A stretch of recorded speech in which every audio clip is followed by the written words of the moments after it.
مجلس کو خطاب فرمائے. ابن علیہ صلوات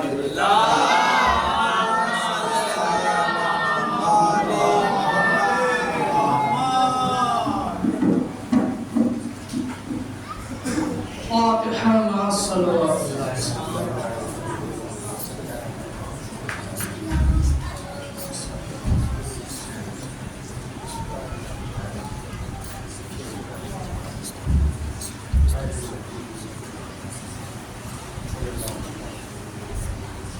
لا حول ولا قوة إلا بالله العلي العظيم. أعوذ بالله من الشيطان الرجيم. بسم الله الرحمن الرحيم. الحمد لله الذي هدانا لهذا وما كنا لنهتدي لولا أن هدانا الله. لقد جاءت رسل ربنا بالحق والصلاة والسلام على مولانا الثقلين جد الحسن والحسين بالقاسم.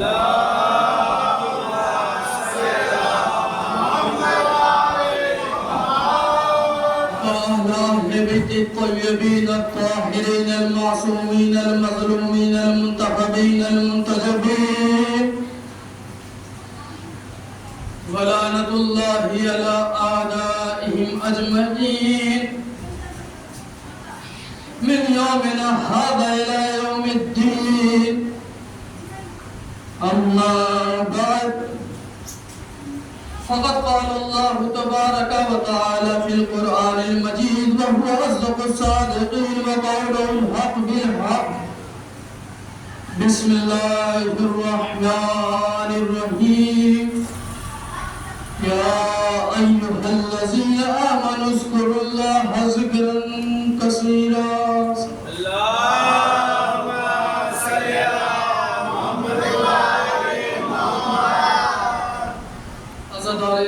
سید الشہداء ماتمداران مظلوم کربلا، عزیزان من، مولا کے چاہنے والے، اس فرش ازا پر تشریف ہے اور کچھ ہمارے بزرگان بھی رہے ہوں گے یا ہمارے چاہنے والے بھی رہے ہوں گے جو شاید پچھلے سال تو ہمارے ساتھ تھے لیکن اس بار نہیں.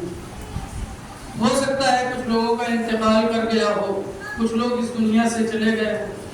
بہرحال پروردگار سے کی خدمت میں گزارش کرتا ہوں کہ اس فرش عزا کے صدقے میں جتنے بھی مومنین یہاں پہ تشریف فرما ہیں، جن کے بھی بزرگان اس دنیا سے چلے گئے ہیں، پروردگار ان پر اپنی رحمت کا سایہ برقرار رکھے. ایک سلوات پڑھے پڑھو.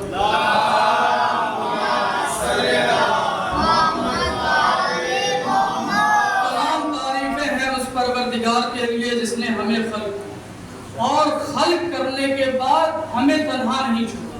دیکھیں پروردگار کی ذات کے بارے میں ملتا ہے، ہمیں لگتا ہے ایسا کہ جو ہے ہمیں اگر کوئی سب سے زیادہ محبت کرتا ہے تو ہمارے والدین کرتے ہیں، اور لیکن پروردگار ہمارے سے اتنا زیادہ محبت کرتا ہے، کہتا ہے کہ یہ جو تمہاری ماں تم سے محبت کرتی ہے اس کے میں 70 گنا تم سے زیادہ محبت کرتا ہوں. یعنی پروردگار اپنے بندے کو کبھی نہیں چھوڑتا. دیکھ پروردگار ہماری عبادتوں کا محتاج نہیں ہے، ہم پروردگار کی عبادتوں کے محتاج ہیں.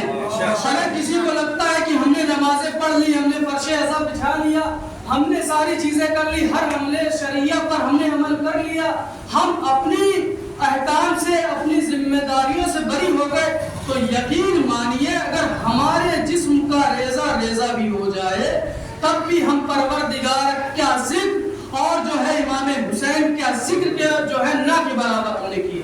اگر میں لفظوں کو پلٹ کے یہ کہوں کہ امام حسین کے جو سواری ہے، جو گھوڑا ہے، اس کے قدموں کے دھول کے برابر بھی ہم بولیں. یعنی پروردگار ہم سے اتنا زیادہ محبت کرتا ہے.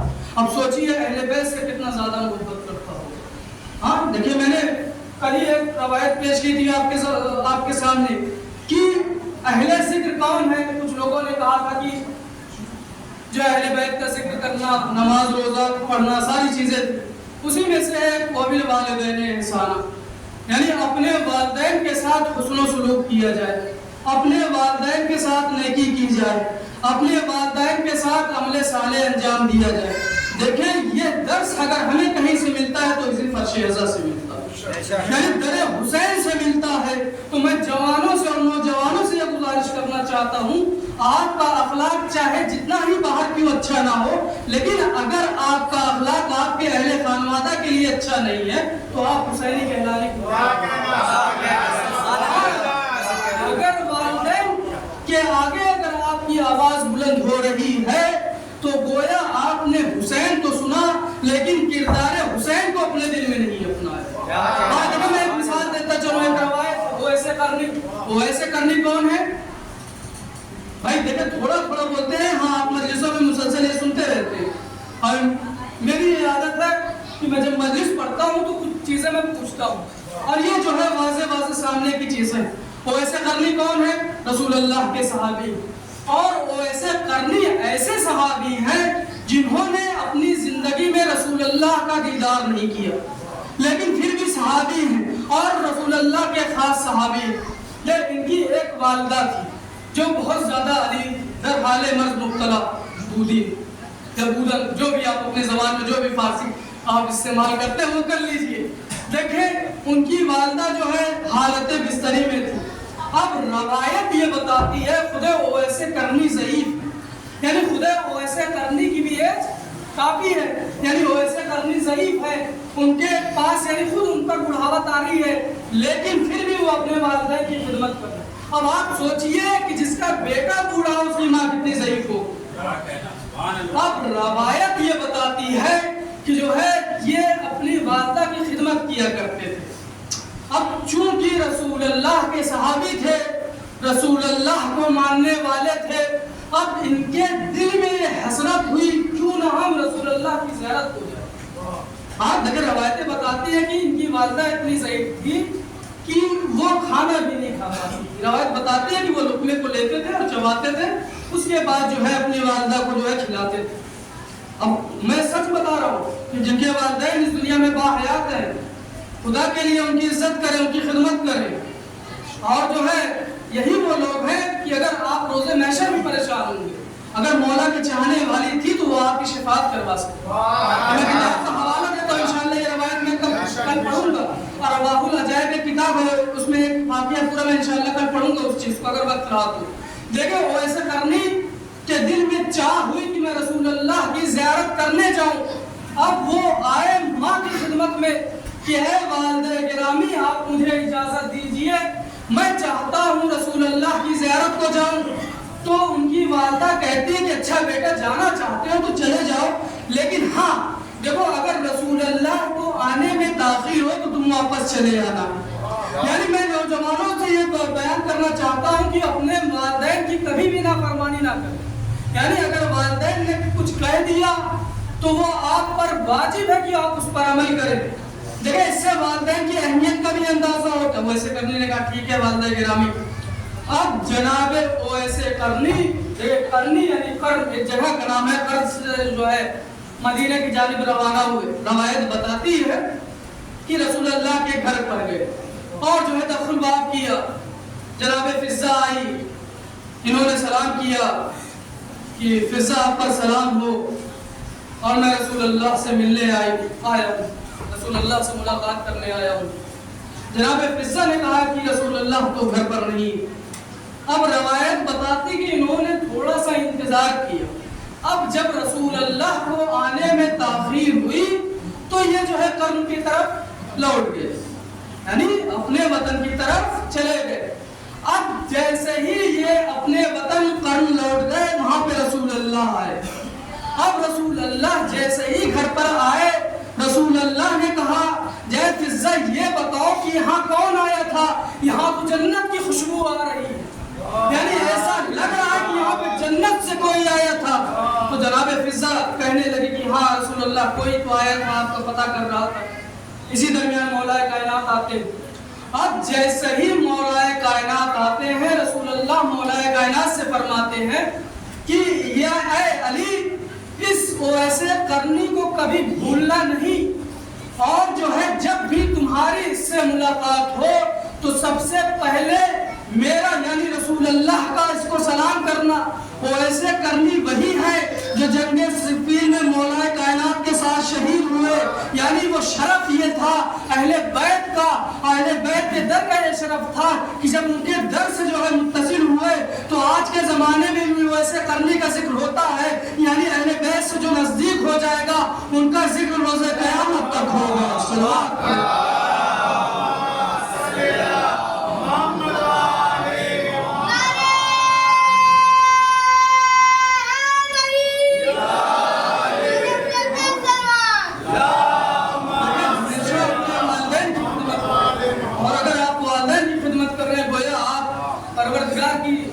پروردگار کا ذکر کر رہے ہیں، یہ پروردگار کو یہ عمل بہت زیادہ پسند ہے۔ ہاں اگر فرش عصا کا مقصد ہی یہی ہے کہ انسان یہ جو ہمارے یہاں عشرہ ہوتا ہے 10 محرم تک یا پھر اس کے آگے ہوتا ہے، یعنی انسان اپنے آپ کو آمادہ کرتا ہے اگلے سال کے لیے کہ بھائی انسان کی روح تازہ رہے، اور اسی 10 مجلسوں کے صدقے میں پورا سال حسینی بن کر گزارے۔ اور لیکن حسینی ہونے سے ہم آج کے زمانے میں کہتے ہیں ہم شیعان علی ہیں، حسینی ہیں، لیکن آپ اپنے دلوں پر ہاتھ رکھ کر سوچئے کیا ہم امام کی مانتے ہیں، امام کی سنتے ہیں؟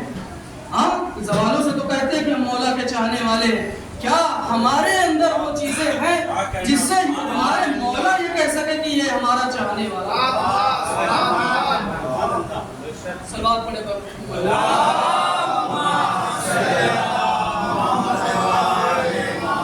کیونکہ شیعان علی وہ ہے کہ جس کے بارے میں رسول اللہ صلی اللہ علیہ وآلہ وسلم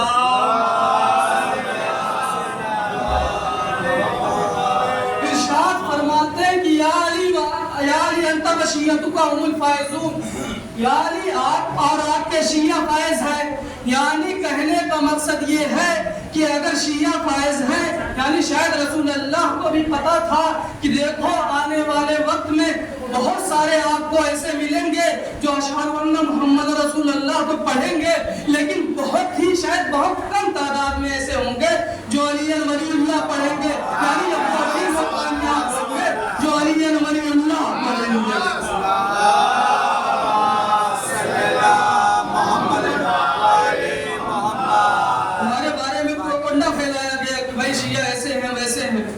شیعہ کون ہے؟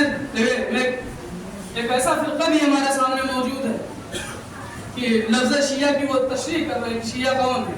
جب رسول اللہ مکہ میں تھے، نعوذ باللہ اللہ مجھے معاف کرے، تو رسول اللہ پر ظلم و تشدد ایک ایسا گروہ پیدا ہوا تھا جو رسول اللہ پر ظلم و تشدد کرتا تھا، یعنی رسول اللہ کے خلاف بولتا تھا۔ ہاں اور ہماری تاریخ اتنی پرانی ہے، لوگوں کو لگتا ہے کہ بھائی ہمارا وجود بعد میں آیا، اگر ہمارا وجود بعد میں آیا ہوتا تو رسول اللہ یہ نہ فرماتے کہ علی انت و شیعتک هم الفائزون، یا علی آپ اور آپ کے شیعہ کامیاب۔ تو کہنے کا مقصد یہ ہے کہ شیعوں کی تاریخ بہت پرانی ہے۔ دیکھیں ایک روایت اور ملتی ہے کسی کے ہاں، نعوذ باللہ اللہ مجھے معاف کرے، کچھ لوگ کہتے ہیں کہ جو ہے جبریل سے خطا ہوئی۔ ہاں جبریل کیا کون تھے؟ فرشتے تھے جو وحی خدا کو لاتے تھے، ان کے بارے میں یعنی شیعوں کا عقیدہ یہ بتایا گیا کہ جو ہے جناب جبریل جب وحی لاتے تھے ان کو تو وحی جو ہے مولا کائنات کے لیے لانا تھا، لیکن غلطی سے رسول اللہ کے لیے لے کے چلے جاتے۔ ہاں یہ کسی بھی ذاکر اور کسی بھی خطیب سے پوچھ لے وہ یہی کہے گا کہ ایسا بالکل نہیں، ایسا ہرگز نہیں۔ اب بھائی دیکھیں پروردگار کی ایسی ذات ہے کہ جس سے کسی خطا کا امکان ہی نہیں، ہاں کسی خطا کا امکان ہے پروردگار سے نہیں، اور خود پروردگار کا حبیب اس وقت تک کلام نہیں کرتا ہے جب تک وحی کا نزول نہ ہو جائے۔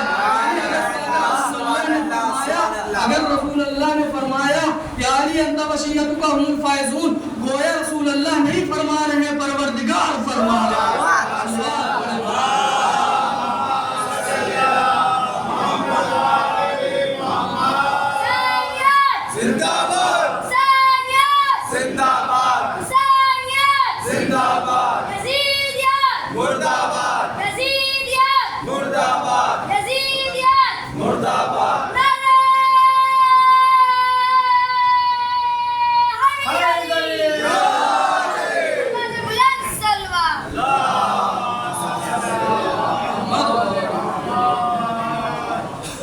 وہی رسول فرما رہے ہیں کہ من کنت مولا فہذا علی، کہ جس کا میں مولا ہوں اس کے علی مولا ہے۔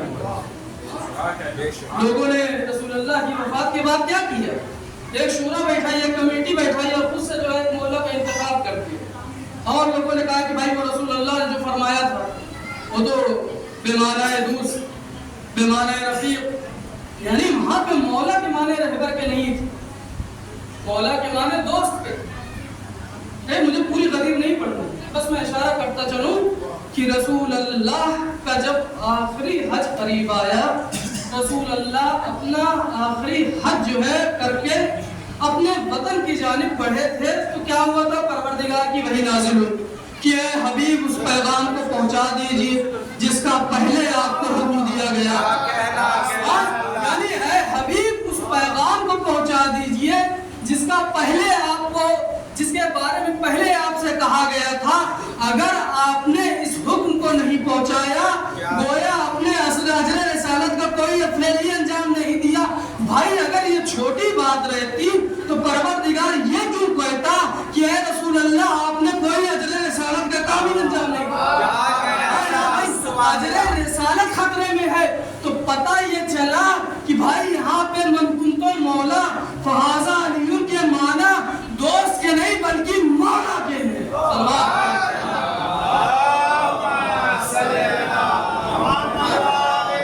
جب وہی ہوئی، رسول اللہ نے لوگوں کو حکم دیا، صحابیوں کو حکم دیا کہ لوگوں کو اکٹھا کیا جائے۔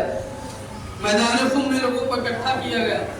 خم ایک میدان کا نام ہے، خم میں لوگوں کو اکٹھا کیا، جمع کیا، کہا گیا کہ جو افراد آگے چلے گئے ہیں ان کو پیچھے لایا جائے، اور جو پیچھے رہ گئے ہیں وہ ان کو آگے لایا جائے۔ اور روایت بتاتی ہے کہ روزے عید غدیر اتنی تپش کی جو ہے دھوپ تھی، شاید وجہ یہ رہی ہو کہ لوگ جب بھی دھوپ میں نکلے غدیر یاد رہے، یعنی کہیں ایسا نہ ہو کہ غدیر کو بھول جائے۔ اور روایت بتاتی ہے کہ رسول اللہ نے 3 دن لوگوں کو روکا۔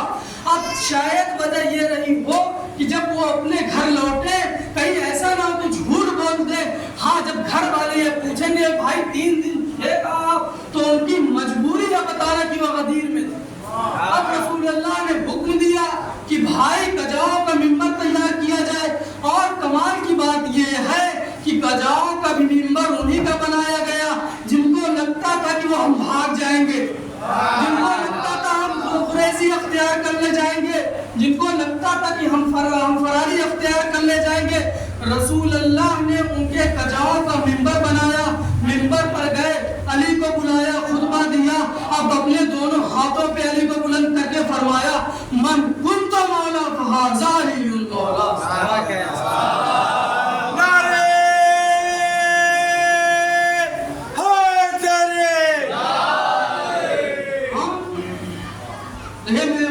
بہت ہی بہترین عالم دین ہے جناب عقیل القروی صاحب، میں ان کا ایک جملہ آپ کے سامنے پیش کرنا چاہتا ہوں بالکل مختصر میں، کہ وہ فرماتے ہیں کہ یہاں پہ جو ہے مولا بے معنی دوست اور رفیق نہیں۔ چل میں آپ سے پوچھتا ہوں، آپ ماشاءاللہ سے صاحب علم مولا کے عزادار ہے، کم سے کم غدیر کا ہر انسان کو علم ہونا چاہیے، کیونکہ مقصد کربلا اصل میں ہدف غدیر۔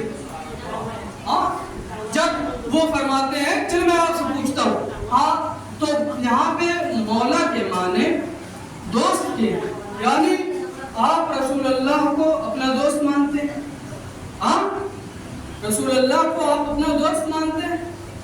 یعنی رسول اللہ نے تو بھائی اگر آپ یہ حدیث پڑھیں تو اس کا پہلے ہی کلمہ ہے من کنت مولا، یعنی کہ میں جس کا مولا اس کے یہ علی مولا۔